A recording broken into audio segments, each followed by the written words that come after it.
సింగళూరు వెంకటేష్ గారితో మాట్లాడదాం. Senior advocate, రాజకీయ విశ్లేషకులు. వెంకటేష్ గారు, గుడ్ ఈవినింగ్ అండి. వెరీ గుడ్ ఈవినింగ్ బ్రహ్మనాయుడు గారు. వైకాపాలో స్థానిక సంస్థలు పోటీ చేసేందుకు అభ్యర్థులు దొరకని పరిస్థితి, కూటమిలో ఒక్కొక్క సీటు కోసం, ఒక కార్పొరేటర్ సీటు కోసం, ఒక మేయర్ సీటు కోసం పదుల సంఖ్యలో అభ్యర్థులు పోటీ పడుతున్నటువంటి పరిస్థితి స్పష్టంగా కనబడుతుంది. ఏమంటారు మీరు? కనపడుతుంది బ్రహ్మనాయుడు గారు. యాక్చువల్గా మీకు ప్యానల్లో ఉన్నటువంటి సోదరులకి అలాగే రాజధాని వీక్షకులందరికీ కూడా వెరీ గుడ్ ఈవినింగ్. ముఖ్యంగా చెప్పాలంటే స్థానిక సంస్థల ఎన్నికలు ఎప్పుడు కూడా గత చరిత్ర చూసుకుంటే ఖచ్చితంగా అధికార పార్టీకి అనుకూలంగా ఉండేటువంటి ఒక పరిస్థితి మనం చూస్తున్నాం. గత ప్రభుత్వంలో కానివ్వండి, అంతకు ముందు ప్రభుత్వంలో కానివ్వండి, అధికార పార్టీ ఏదంటే దానికి అనుకూలంగా ఉండేటువంటి ఒక పరిస్థితిని మనందరం కూడా చూస్తూ వస్తున్నాం. అయితే ఈసారి కూటమి ప్రభుత్వం వెంకటేష్ గారు రైట్, వెంకటేష్ గారి దగ్గర టెక్నికల్ ఇష్యూ వచ్చింది. మనతో టీడీపీ నుంచి మేడం విజయశేఖర రెడ్డి గారిని వారితో మాట్లాడదాం. విజయశేఖర రెడ్డి గారు, విజయశేఖర రెడ్డి గారు నమస్తే అండి. సింగళూరు గారు కనెక్ట్ అయ్యారు. సింగళూరు గారు వినిపిస్తుంది నా వాయిస్ మీకు? కంటిన్యూ చేయండి.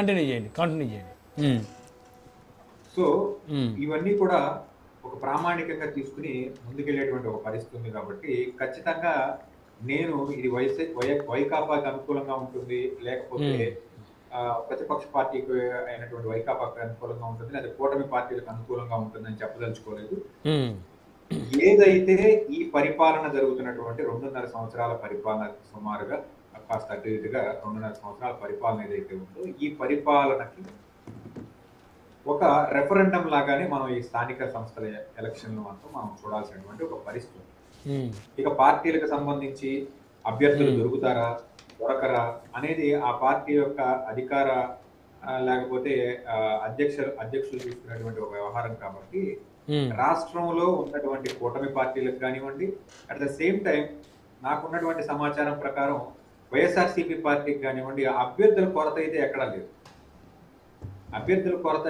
ఇక్కడ కావాల్సింది ఏంటంటే ఎలక్షన్లో ఇది బ్యాలెట్ ఓటింగ్ కాబట్టి ఖచ్చితంగా ప్రతి కార్యకర్త కూడా నిలబడి ఓట్లు వేయించాల్సినటువంటి ఒక పరిస్థితి ఉంది.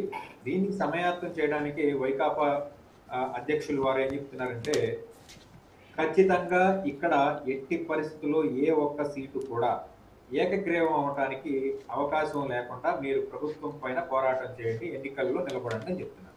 ఓకే, గతంలో ఉన్నటువంటి పరిస్థితులు మనం ఇంతకుముందు డిబేట్లో కూడా ఏం చెప్పారంటే, కూటమి నేతలు అప్పుడు ఉన్నటువంటి అధికారంలో ఉన్నటువంటి వైకాపా ప్రభుత్వం యొక్క పరిపాలన వల్ల, లేకపోతే ఎలక్షన్ చేసిన విధానం వల్ల అప్పుడున్నటువంటి తెలుగుదేశం పార్టీ కానివ్వండి, రిమైనింగ్ పార్టీలు కానివ్వండి, ఎన్నికలకి దూరంగా ఉన్నాయి, స్థానిక సంస్థల ఎన్నికలకి దూరంగా ఉన్నాయని చెప్తున్నారు.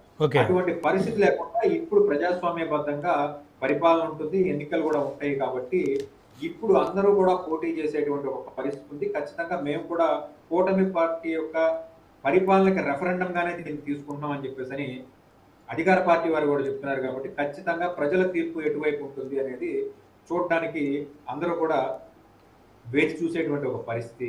అంటే మీకు నమ్మకం ఉందా ఎలక్షన్స్ సక్రమంగా జరుగుతాయి, పారదర్శకంగా జరుగుతాయి అనేటువంటి నమ్మకం మీకుందా సార్ ఈ గవర్నమెంట్ మీద? సార్ ఒకటైతే చెప్తాను సార్, ఎలక్షన్లు ఏ రకంగా జరిగినా, పారదర్శకంగా జరిగినా లేకపోతే ఏకపక్షంగా జరిగినా, ప్రజలు అందరూ కూడా విఘ్నులయ్యి చూస్తానికి ఈరోజు సిద్ధంగా ఉన్నారు.